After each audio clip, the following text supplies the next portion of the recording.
हरे कृष्णा. भगवान श्रीकृष्ण भगवद्गीतेमध्ये म्हणतात, हृदयेशी अर्जुन तिष्ठती. हे अर्जुना, मी प्रत्येकाच्या हृदयामध्ये स्थित आहे.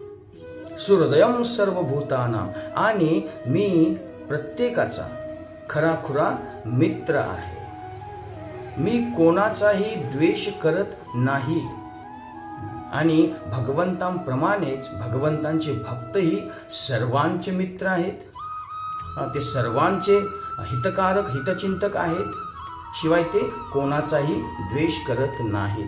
आणि हे जे जाणतो, ज्ञात्वा मां शांतिं वृक्षते, तो व्यक्ती जीवनामध्ये शांतीचा अनुभव करू शकतो. म्हणून श्री ईशोपनिषदमध्ये म्हणलं आहे, जो व्यक्ती प्रत्येक वस्तूमध्ये भगवंतांना पाहतो आणि प्रत्येक वस्तू भगवंतामध्ये पाहतो, तो व्यक्ती ततो न विजिगुप्सते, तो कधीही कोणाचा द्वेष करत नाही. हरे कृष्ण.